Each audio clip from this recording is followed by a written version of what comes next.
ഇന്ന് നമ്മൾ ഒരുമിച്ച് ധ്യാനിക്കുവാനായിട്ട് ആഗ്രഹിക്കുന്നതായിട്ടുള്ള വിഷയം one body and one baptism എന്ന വിഷയമാണ്.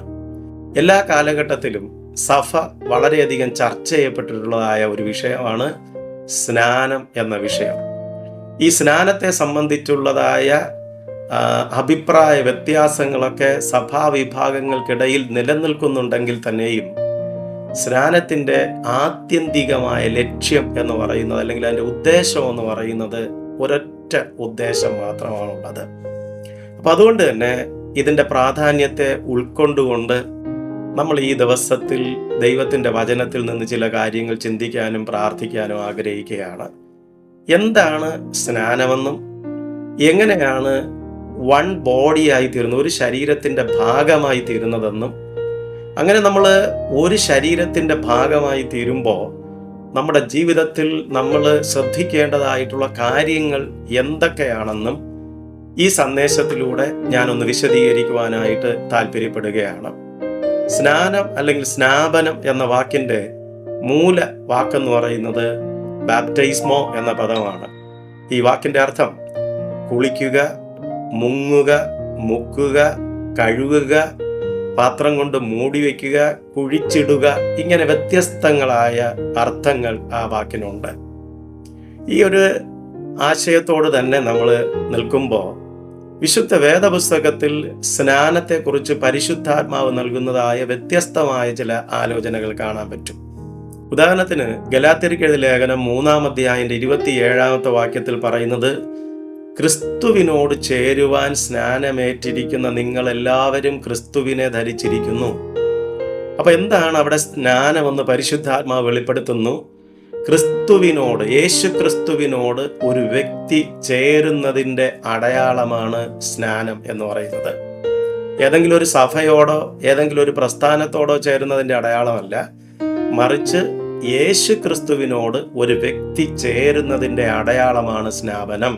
റോമർക്കെഴുതിയ ലേഖനം 6-ാം അധ്യായം അതിൻ്റെ 4-ാമത്തെ വാക്യത്തിൽ പറയുന്നു, നാം അവന്റെ മരണത്തിൽ പങ്കാളിയായി തീർന്ന സ്നാനത്താൽ എന്നാണ്. അപ്പോൾ അവിടെ ദൈവത്തിന്റെ പരിശുദ്ധാത്മാവ് നമുക്ക് നൽകുന്നതായിട്ടുള്ള മറ്റൊരു ആലോചന എന്ന് പറയുന്നത്, യേശു ക്രിസ്തുവിൻ്റെ മരണ പുനരുത്ഥാനത്തിൽ പങ്കുചേരാനുള്ള ഒരു വിളിയാണ് സ്നാനത്തിലൂടെ ഒരു വ്യക്തിക്ക് ലഭിക്കുന്നത് എന്നാണ്.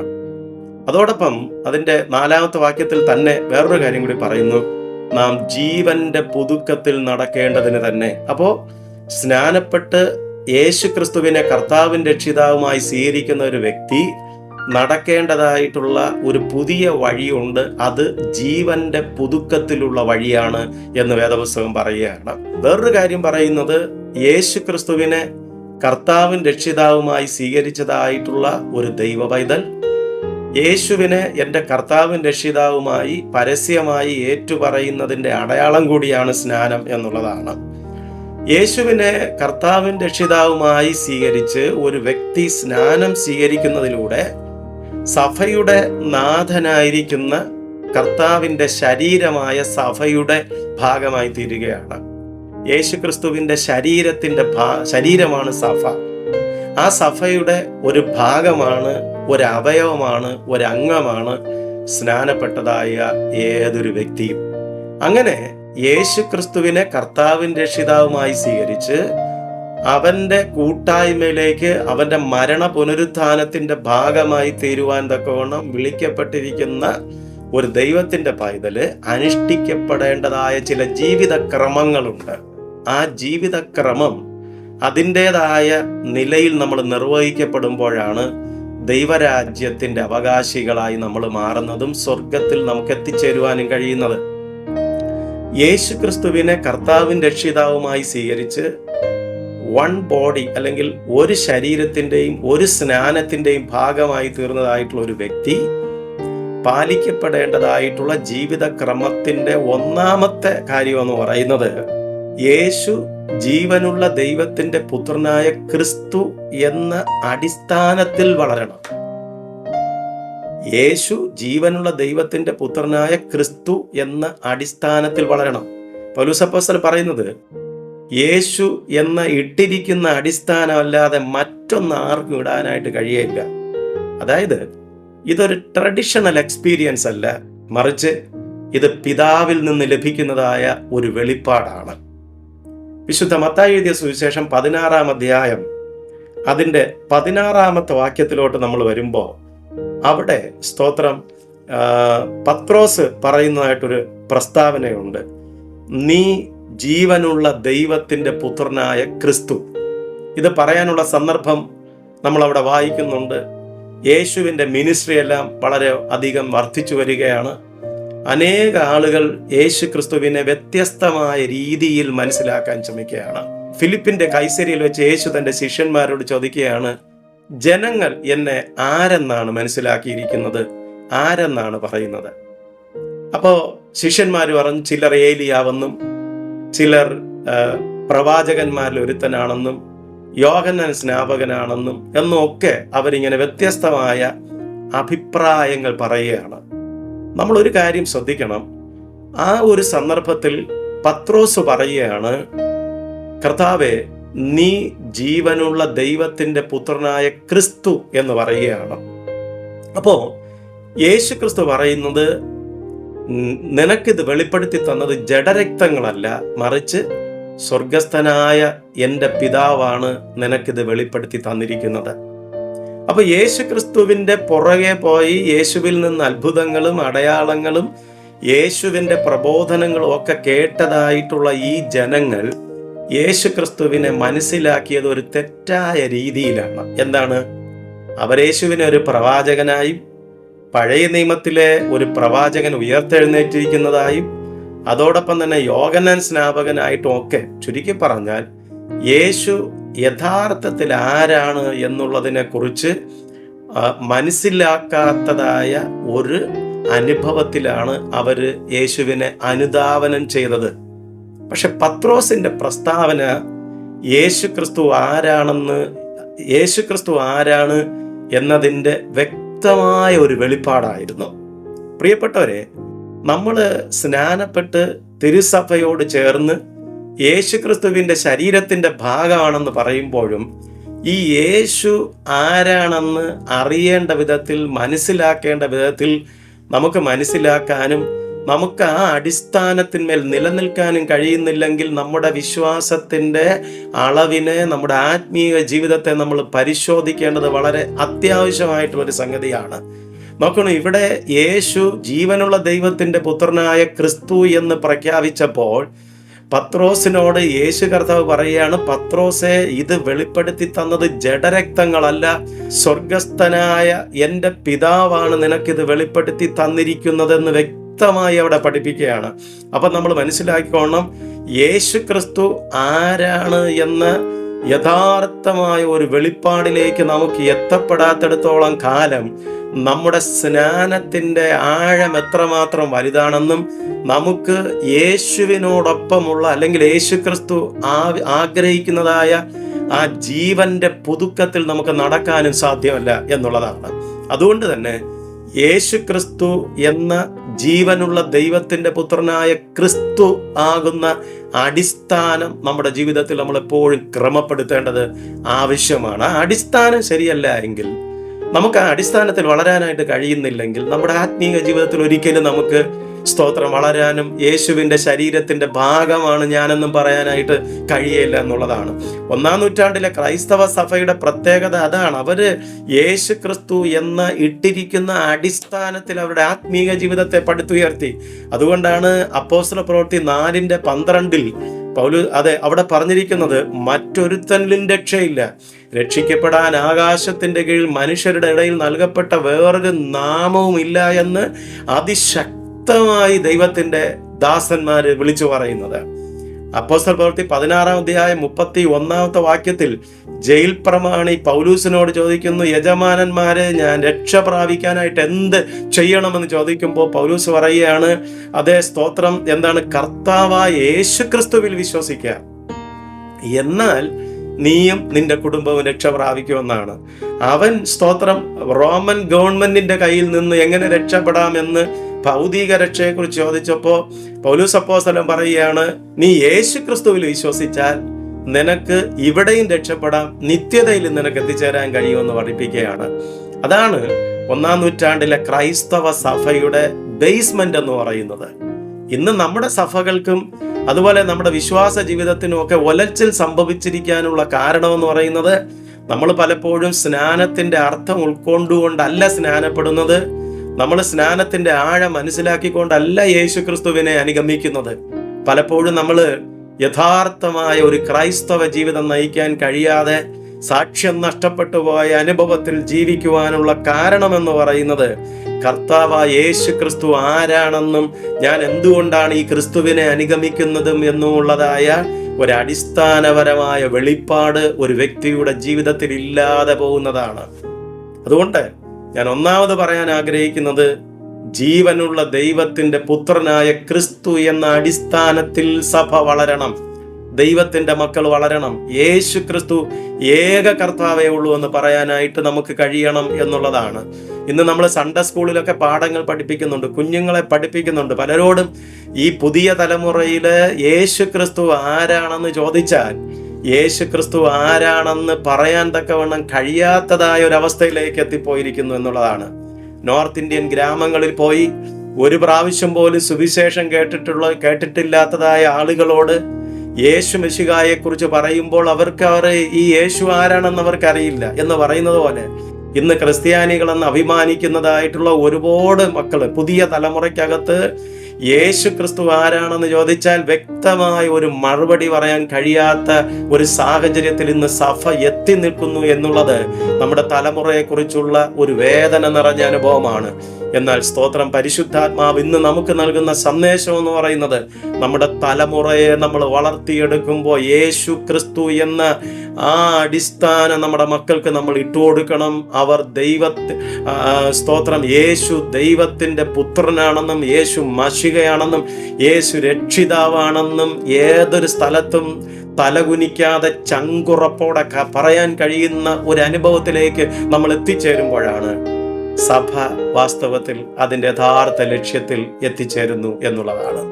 രണ്ടാമത്, ഈ ഭാഗം നമുക്ക് നൽകുന്നതായ മറ്റൊരു ദർശനം എന്ന് പറയുന്നത്, പാതാള ഗോപുരങ്ങൾ കർത്തൃത്വം നടത്താനായിട്ട് നമ്മൾ അനുവദിക്കാതിരിക്കണം. പാതാളത്തിന്റെ ഗോപുരങ്ങൾ കർത്തൃത്വം നടത്താൻ, നമ്മിൽ ആധിപത്യം പുലർത്താൻ അനുവദിക്കാതിരിക്കുന്ന ഒരു വ്യക്തിയായിരിക്കണം സ്നാനപ്പെട്ട് ക്രിസ്തുവിന്റെ ശരീരത്തോട് ചേർന്നിരിക്കുന്ന ഒരു വ്യക്തി. രക്ഷയിലേക്ക് വന്ന ഒരു വ്യക്തി പിശാചിന്റെ സാമ്രാജ്യത്തിൽ നിന്നും ക്രിസ്തുവിന്റെ രാജ്യത്തിലേക്ക് പ്രവേശിക്കുകയാണ്. അങ്ങനെ ക്രിസ്തുവിന്റെ രാജ്യത്തിലേക്ക് അവൻ പ്രവേശിച്ചു കഴിയുമ്പോൾ പൈശാചിക ശക്തികൾ പലതരത്തിൽ ആ വ്യക്തിയെ പിന്മാറ്റാനായി ശ്രമിക്കും, പലതരത്തിൽ ആ വ്യക്തിയെ ദൈവത്തിൽ നിന്ന് അകറ്റാനായി ശ്രമിക്കും. പല വിധത്തിലുള്ള പ്രലോഭനങ്ങളും പല വിധത്തിലുള്ളതായിട്ടുള്ള ശോധനകളും പല വിധത്തിലുള്ളതായ പീഡനങ്ങളും അവന്റെ ജീവിതത്തിൽ സ്തോത്രം കൊണ്ടുവരുവാനായി ശ്രമിച്ചെന്നിരിക്കും. അത്തരം സന്ദർഭങ്ങളിൽ നമുക്ക് വിശ്വാസത്തിന്റെ സ്ഥിരതയിൽ നിലനിന്ന് നമുക്ക് മുന്നോട്ട് പോകണമെങ്കിൽ നമ്മൾ സ്തോത്രം അവന്റെ ശക്തികൾ, ഈ പാതാള ഗോപുരത്തിന്റെ ശക്തികൾ നമ്മളിൽ കർത്തൃത്വം നടത്താനായി നമ്മൾ അനുവദിക്കാൻ പാടില്ല. സ്തോത്രം, അതാണ് ദൈവത്തിന്റെ വചനം പറയുന്നത്. അതിനെന്ത് ചെയ്യണം? ദൈവത്തിന്റെ പരിജ്ഞാനത്തിന് വിരോധമായി പൊങ്ങുന്ന എല്ലാ ഉയർച്ചകളെയും എല്ലാ സങ്കല്പങ്ങളെയും ഇടിച്ചു കളഞ്ഞിട്ട് ദൈവത്തിന്റെ കൃപയിൽ നമ്മൾ മുതിർന്നു വരാനായിട്ട് ശ്രദ്ധിക്കുമ്പോൾ, യേശു ക്രിസ്തു എന്ന ഇട്ടിരിക്കുന്ന അടിസ്ഥാനത്തിൽ നമ്മൾ വളർന്നു വരുമ്പോൾ, സ്തോത്രം, പാതാള ഗോപുരങ്ങൾക്ക് നമ്മളെ ജയിക്കാനായിട്ട് കഴിയുകയില്ല.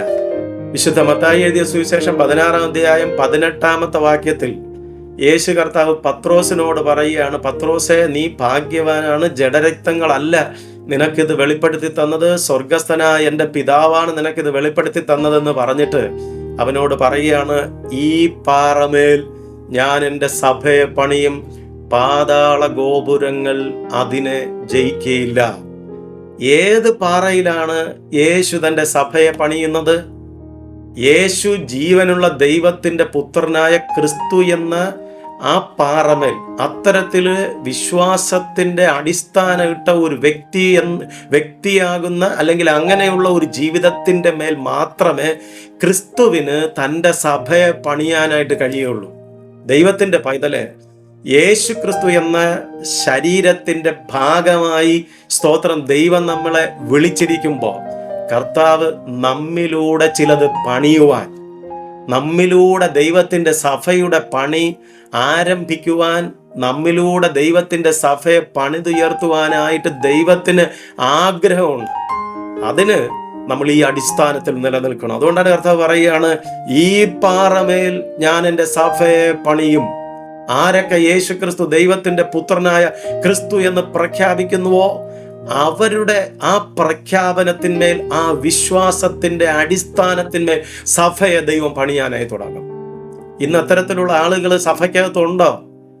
യേശു ക്രിസ്തു എന്നാണ് ഏക കർത്താവാണെന്ന് ഏതൊരു പ്രതിസന്ധിയുടെ മധ്യത്തിലും വിളിച്ചു പറയാനുള്ള ധൈര്യം കാണിക്കുന്ന ആളുകളുണ്ടോ?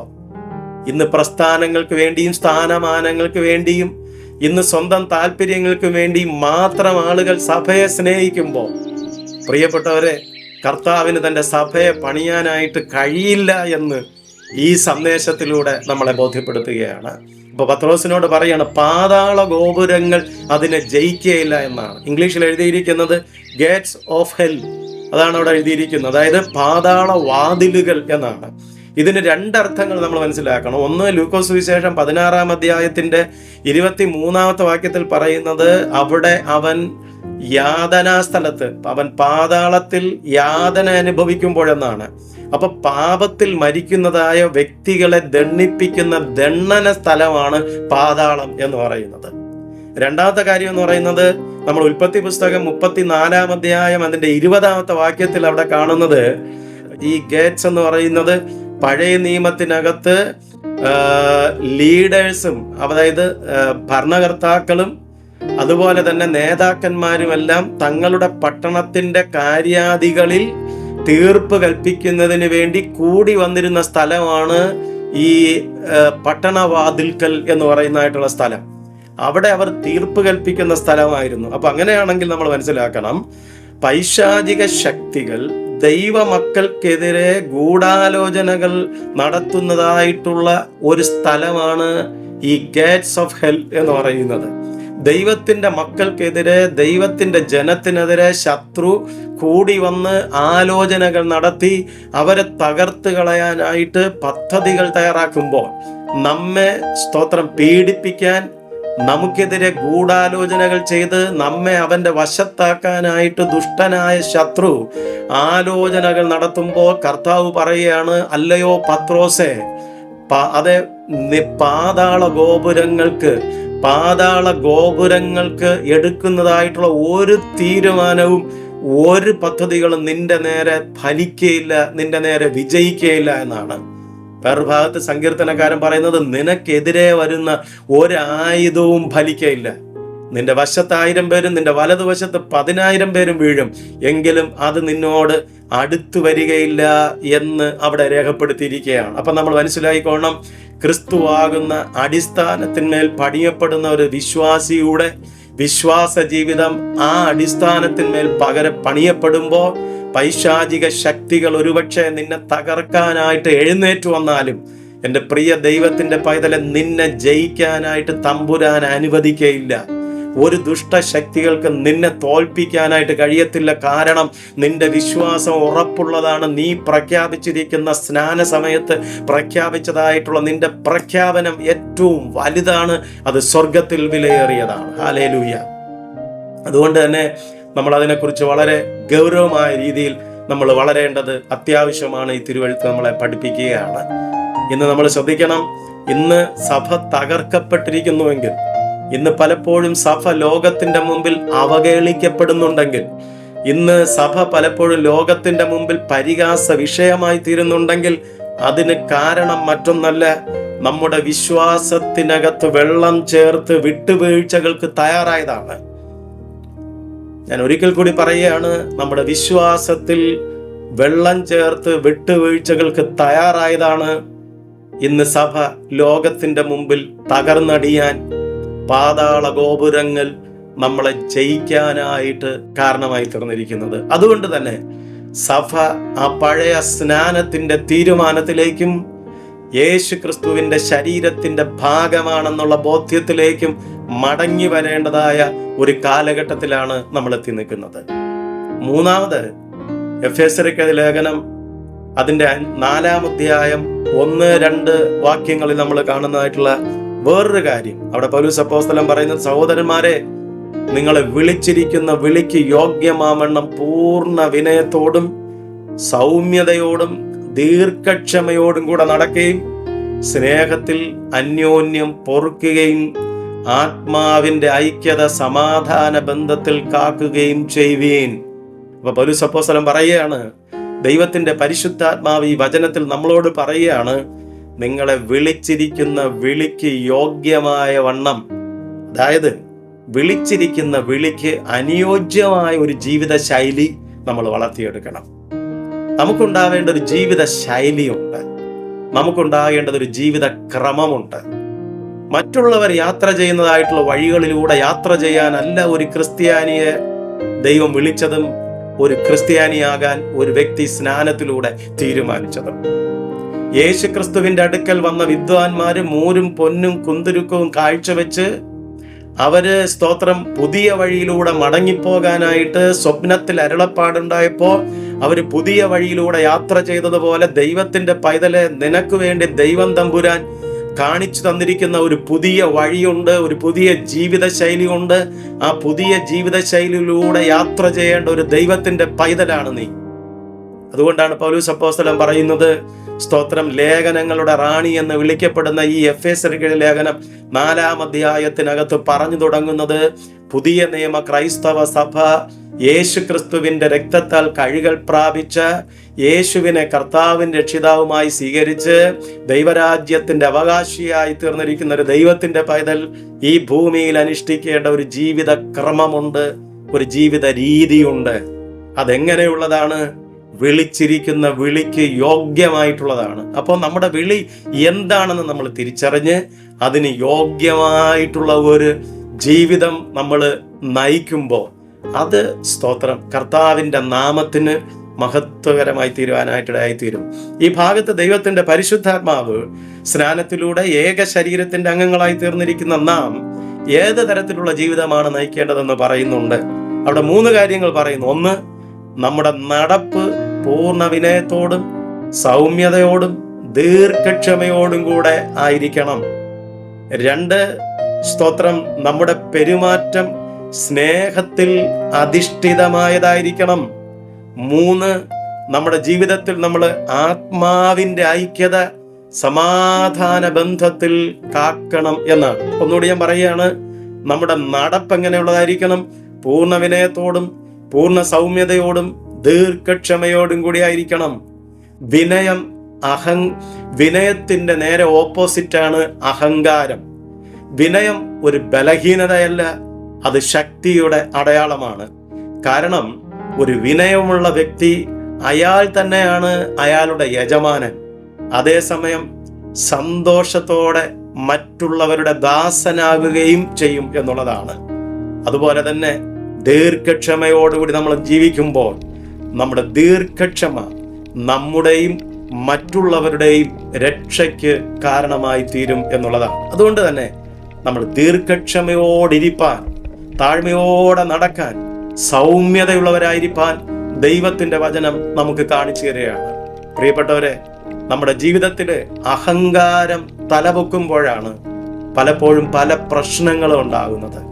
അഹങ്കാരം തലപൊക്കി കഴിയുമ്പോൾ എന്നെ എല്ലാവരും അംഗീകരിക്കണമെന്നൊരു തോന്നലുണ്ടാവും. അങ്ങനെ ഒരു തോന്നലുണ്ടാകുമ്പോൾ എവിടെയെങ്കിലും അംഗീകരിക്കപ്പെടാതിരിക്കുന്നുണ്ടെങ്കിൽ അവിടെ കലഹങ്ങളുണ്ടാവും. അങ്ങനെ കലഹങ്ങൾ ഉണ്ടാകുമ്പോൾ വിട്ടുവീഴ്ചയ്ക്ക് തയ്യാറാകാതെ അത് സ്തോത്രം പ്രശ്നങ്ങളിലേക്ക് എത്തിച്ചേരുവാനായിട്ടിടയായിത്തീരും. അതുകൊണ്ട് പുതിയ ജീവിതക്രമത്തിലേക്ക് വിളിച്ചിരിക്കുന്ന ഒരു ദൈവത്തിന്റെ പൈതൽ, ആ പൈതൽ ജീവിക്കേണ്ടതായിട്ടുള്ള ജീവിതക്രമത്തിൽ അവന്റെ നടപ്പ് പൂർണ്ണ വിനയത്തോടും താഴ്മയോടും ദീർഘക്ഷമയോടും കൂടി ആയിരിക്കണം. 2 പൗലോസ് പറഞ്ഞു, നമ്മുടെ പെരുമാറ്റം സ്നേഹത്തിലായിരിക്കണം. സ്നേഹമുള്ളിടത്താണ് പ്രിയപ്പെട്ടവരെ ക്ഷമയും ഉള്ളത്. സ്നേഹം പാപങ്ങളുടെ ബഹുത്വത്തെ മറയ്ക്കുന്നു എന്ന് തിരുവചനം പഠിപ്പിക്കുന്നു. സ്നേഹം ദീർഘമായി ക്ഷമിക്കുകയും ദയ കാണിക്കുകയും ചെയ്യുന്നുവെന്ന് 1 കൊരിന്ത്യർ 13-ാം അധ്യായത്തിൽ നമ്മളെ പഠിപ്പിക്കുകയാണ്. അതുകൊണ്ട് സ്തോത്രം, നമ്മളെല്ലാവരും ഉറ്റ സ്നേഹമുള്ളവരായി, ദൈവ സ്നേഹമുള്ളവരായി, ക്രിസ്തു നമ്മളെ സ്നേഹിച്ചതുപോലെ നമ്മൾ മറ്റുള്ളവരെ സ്നേഹിക്കുന്നവരായിരിക്കുന്നുവെങ്കിൽ നമ്മിലൂടെ ദൈവത്തിന്റെ സ്നേഹം എല്ലാവരും അറിയാനായിട്ട് ഇടയായിത്തീരും. മൂന്നാമത് പൗലോസ് പറയുന്നു, ആത്മാവിന്റെ ഐക്യത സമാധാന ബന്ധത്തിൽ കാത്തുകൊള്ളണം. പിതാവും പുത്രനും പരിശുദ്ധാത്മാവും ആത്മാവും ഐക്യത്തിൽ ഒന്നായിരിക്കുന്നത് പോലെ ആ ദൈവിക ഐക്യത്തിൽ നമ്മൾ ഒന്നായിരിക്കണം. നമ്മെ ഒന്നാക്കി തീർക്കുന്നത് ആത്മാവാണ്. അതിനാൽ നാം സമാധാന ബന്ധം കാത്തു സൂക്ഷിക്കുമ്പോൾ ആത്മാവിന്റെ പ്രവർത്തനം നമ്മുടെ ഇടയിൽ എല്ലായിടത്തും ഉണ്ടാകാനായിട്ട് ഇടയായിത്തീരും. അപ്പൊ സ്നാനപ്പെട്ട് യേശുക്രിസ്തുവിന്റെ ശരീരമാകുന്ന സഭയുടെ ഭാഗമായി തീരാനായിട്ട് വിളിക്കപ്പെട്ടിരിക്കുന്ന ദൈവത്തിന്റെ മക്കളായിരിക്കുന്ന ഞാനും നിങ്ങളും അനുഷ്ഠിക്കപ്പെടേണ്ട 3 ജീവിത ക്രമങ്ങളെ കുറിച്ച് ഞാൻ പറഞ്ഞു. ഒന്ന്, യേശുക്രിസ്തു എന്ന ഇട്ടിരിക്കുന്ന അടിസ്ഥാനം അല്ലാതെ മറ്റൊന്നിൽ സഭയ്ക്ക് പണിയുവാനായിട്ട് കഴിയില്ല. അതുകൊണ്ട് തന്നെ യേശു ജീവനുള്ള ദൈവത്തിന്റെ പുത്രനായ ക്രിസ്തു എന്ന ഇട്ടിരിക്കുന്ന അടിസ്ഥാനത്തിന്മേൽ നമ്മൾ പണിയണം. മാത്രമല്ല, പാതാള ഗോപുരങ്ങൾ നമ്മിൽ കർത്തൃത്വം നടത്താനായിട്ട് നമ്മൾ അനുവദിക്കരുത്. കൂടാതെ ദൈവം നമുക്ക് തന്നിരിക്കുന്നതായിട്ടുള്ള വിളിക്ക് യോഗ്യമാവണ്ണം നമ്മൾ നടക്കണം. അങ്ങനെ നമ്മുടെ ജീവിതത്തെ നയിക്കുമ്പോൾ പ്രിയപ്പെട്ടവരെ, ക്രിസ്തുവിന്റെ നാമം മഹത്വപ്പെടാൻ, ദൈവത്തിന്റെ സഭ വളരാൻ, കർത്താവിന്റെ സ്നേഹം മറ്റുള്ളവർ അനുഭവിച്ച് അറിയാനായിട്ട് ഇടയായിത്തീരും എന്നുള്ളതാണ്. എവിടെ ഐക്യമുണ്ടോ, എവിടെ സ്നേഹമുണ്ടോ, എവിടെ വിട്ടുവീഴ്ചയുണ്ടോ, എവിടെ വിനയമുണ്ടോ, എവിടെ ദീർഘക്ഷമയുണ്ടോ, അവിടെ എല്ലാമാണ് ക്രിസ്തു സഭ ഒന്നായി വളരുന്നത്. അവിടെയാണ് സഭ അനുഗ്രഹിക്കപ്പെട്ട സഭയായി വളരുന്നത്. പ്രിയപ്പെട്ടവരെ, നമ്മുടെ ജീവിതം യേശു ക്രിസ്തുവിൽ മാതൃകയുള്ളതായിരിക്കാൻ സർവശക്തനായ ദൈവം സഹായിക്കട്ടെ എന്ന് പ്രാർത്ഥിച്ചുകൊണ്ട് ഈ സന്ദേശത്തിൽ ഞാൻ വിടവാങ്ങുന്നു. കർത്താവ് നിങ്ങളെല്ലാവരെയും അനുഗ്രഹിക്കട്ടെ. നിങ്ങൾക്ക് ഈ സന്ദേശം പ്രയോജനമായെങ്കിൽ തീർച്ചയായിട്ടും നിങ്ങൾ ഈ സന്ദേശത്തെ ചിലർക്ക് കൂടി ഷെയർ ചെയ്ത് കൊടുക്കണം.